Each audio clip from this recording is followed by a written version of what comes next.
সূরা সদের 21 থেকে 26 নম্বর আয়াতের মধ্যে আল্লাহ রাব্বুল আলামিন বলেন, ওয়াহাল আতাকা নাবাউল খসমে ইজ তাসাওয়ারুল মিহরাবা ইজ দাখালু আলা দাউদ। আল্লাহ রাব্বুল আলামিন বলতেছেন যে হে নবী সাল্লাল্লাহু আলাইহি ওয়াসাল্লাম, আপনার কাছে কি সেই মুকাদ্দমীদের খবর পৌঁছেছে যারা দেওয়াল টপকে ইবাদতখানায় প্রবেশ করে হযরত দাউদ আলাইহিস সালামের সাথে দেখা করেছে? সেই খবর কি আপনার কাছে পৌঁছেছে?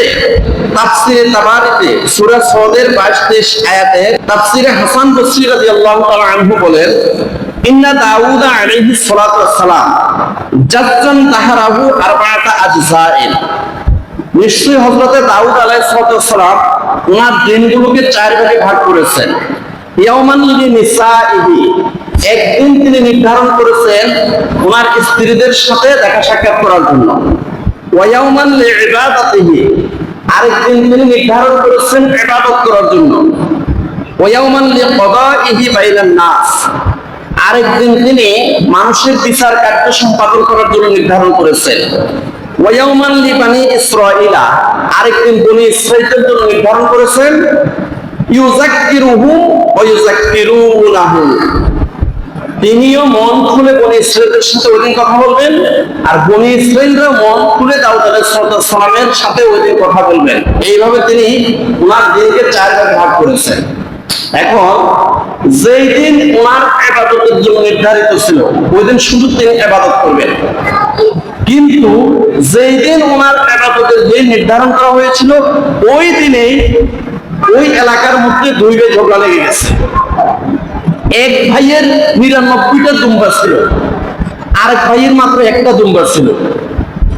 যেই ভাইয়ের 99টা দুম্বা, ওই ভাই খুব কর্কশ ভাষায় বলতেছে, তোমার ওই দুম্বাটা আমাকে দিয়ে দাও।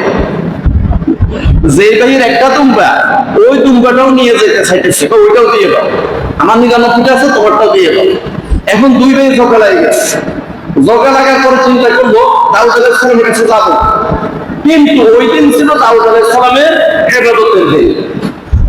এখন দাউদ আলাইহিস সালামের দরজা জানালা সব বন্ধ, ঢুকবে কিভাবে? মেইন ফটক বন্ধ। এই জন্য 2 ভাই কি করছে? দেওয়াল টপকে মিহরাবের মধ্যে অর্থাৎ ইবাদতখানায় ঢুকে গেছে।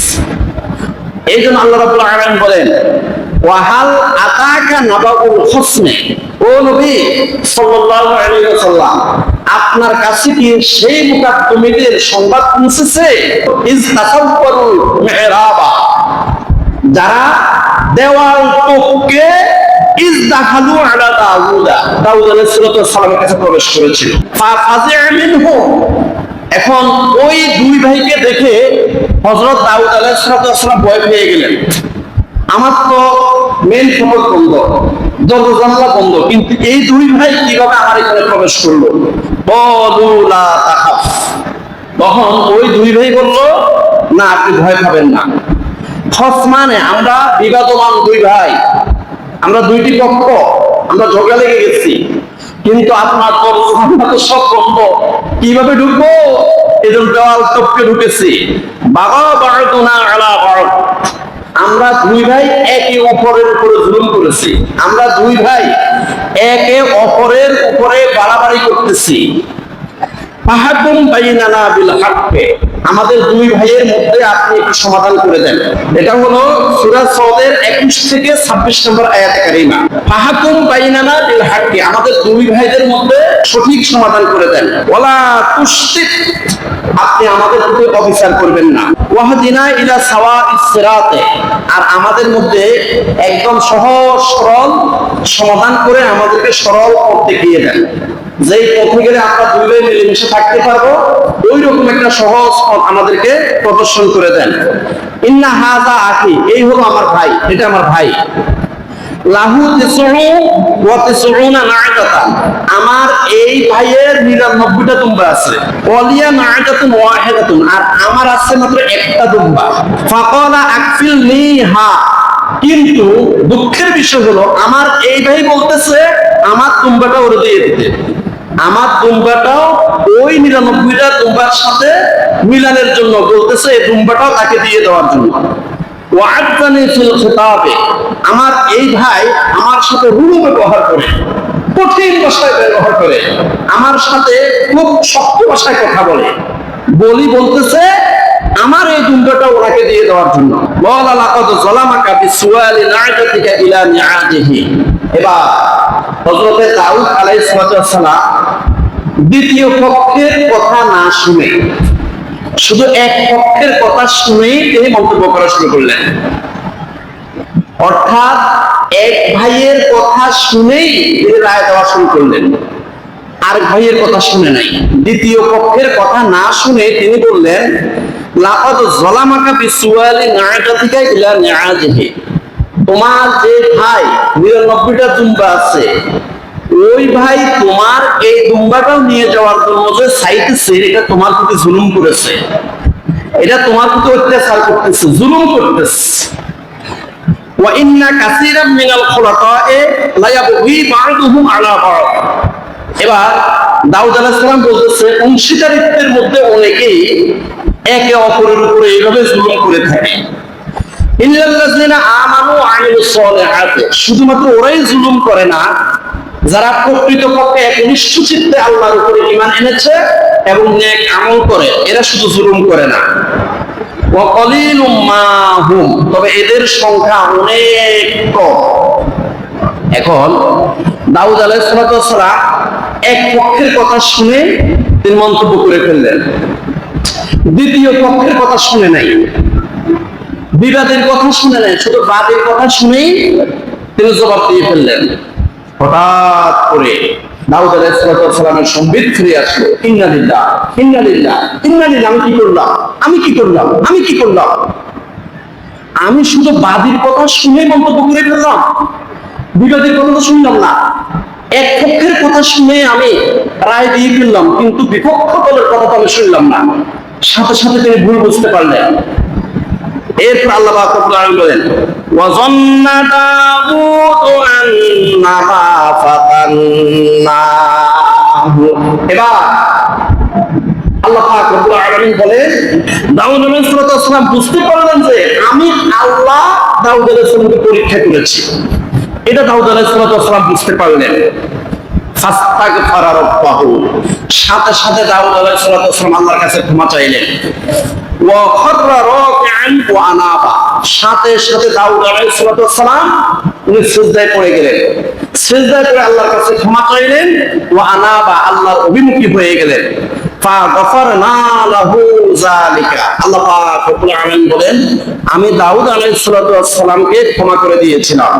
ওয়া ইন্না লাহু ইনদানা লাযুলফা, আর আমি আল্লাহর নিকটে দাউদ আলাইহিস সালামের জন্য রয়েছে উচ্চ মর্যাদা এবং নৈকট্য। ওয়া হুসনা মাআব, আর দাউদ আলাইহিস সালামের জন্য আমি আল্লাহর নিকটে রয়েছে উত্তম আবাসস্থল। ইয়া দাউদ ইন্না জাআলনাকা খলিফাতান ফিল আরদ, হে দাউদ আলাইহিস সালাম, ইন্না জাআলনাকা খলিফাতান ফিল আরদ, আমি তোমাকে এই জমিনের মধ্যে খলিফা হিসাবে, প্রতিনিধি হিসাবে প্রেরণ করেছি। ফাহকুম বাইনান নাস বিল হক, মানুষের মধ্যে উত্তম বিচার করবে, মানুষের মধ্যে তুমি সঠিক ফয়সালা দিবে। ফাহকুম বাইনান নাস বিল হককে, মানুষের মধ্যে তুমি ন্যায় বিচার করবে। শুধু এক পক্ষের কথা শুনে রায় দেওয়া যাবে না, উভয় পক্ষের কথা শুনতে হবে। ফাহকুম বাইনান নাস বিল হককে, মানুষের মধ্যে ন্যায় বিচার স্থাপন করবে। ওয়ালা তাত্তাবিল হাওয়া, হাওয়াই নফসের তাবেদারি করিও না। ফায়ুদিল্লাকা আন সাবিলিল্লাহ, অন্যথায় তা তোমাকে পথভ্রষ্ট করে ফেলবে। তুমি যদি এক পক্ষের কথা শুনে রায় দাও, তাহলে তোমাকে পথভ্রষ্ট করে ফেলবে এই ব্যাপারটা। যদি তুমি সঠিক বিচার না করো, এই ব্যাপারটা তোমাকে সঠিক পথ থেকে অনেক দূরে ফেলে নিয়ে যাবে। ইন্নাল্লাযিনা ইয়াদিল্লুনা আন সাবিলিল্লাহ, নিশ্চয়ই যারা সঠিক পথ থেকে বিচ্যুত হয়ে গেছে তারা পথভ্রষ্ট হয়ে গেছে। খবরদার, আল্লাহর পথ থেকে পথভ্রষ্ট হয়ে গেছে ওরা যারা সঠিক বিচার করে না। লাহুম আযাবুন শাদীদ, যারা আল্লাহর পথ থেকে দূরীভূত হয়ে গেছে, যারা সমাজের মধ্যে সঠিক বিচার করে না, তাদের জন্য রয়েছে লাহুম আযাবুন শাদীদ, কঠিন আযাব তাদের জন্য রয়েছে যারা সমাজের মধ্যে সঠিক বিচার করে না। এক পক্ষ থেকে টাকা খেয়ে ঘুষ খেয়ে ওই পক্ষ যদিও জালেম হোক না কেন তার পক্ষে রায় দিচ্ছে, এদের জন্য রয়েছে লাহুম আযাবুন শাদীদ, কঠিন আযাব রয়েছে। বিমা নাসু ইয়াউমাল হিসাব, কারণ তারা হিসাবের দিনকে ভুলে গেছে। একদিন হিসাব দিতে হবে। আমি একটা পক্ষ থেকে 1 লক্ষ টাকা পেয়েছি, এই 1 লক্ষ টাকা পেয়ে সেই ব্যক্তি অপরাধী হলেও তার পক্ষে রায় দিয়ে দিলাম। এই 1 লক্ষ টাকা আমার কাফনের কাপড়ে করে নেওয়া যাবে না, কারণ কাফনের কাপড়ের কোনো পকেট নাই। আল্লাহ পাক রব্বুল আলামিন বলতেছেন বিমা নাসু ইয়াউমাল হিসাবে। এই ধরনের অপরাধী বিচারক যারা আছে, নিকৃষ্ট বিচারক যারা আছে, যারা এক পক্ষ থেকে টাকা খেয়ে ঘুষ খেয়ে অপরাধীর পক্ষে যারা রায় দেয়, তারা কি করেছে? বিমা নাসু ইয়াউমাল হিসাব, তারা আসলেই প্রকৃতপক্ষে হিসাবের দিনকে, কিয়ামতের দিনকে তারা ভুলে গেছে। ভুলে যাওয়ার কারণে তার দ্বারা এটা সম্ভব হয়েছে। এই জন্য আল্লাহ পাক বলতেছে লাহুম আযাবুন শাদীদ, তাদের জন্য কঠিন আযাব রয়েছে। সূরা সাদের 21 থেকে 26 নম্বর আয়াতে কারিমাতে আমরা বুঝলাম যে যে কোনো ব্যাপারে একটা রায় দেওয়ার জন্য রায়ের আগে উভয় পক্ষের কথা শুনতে হবে।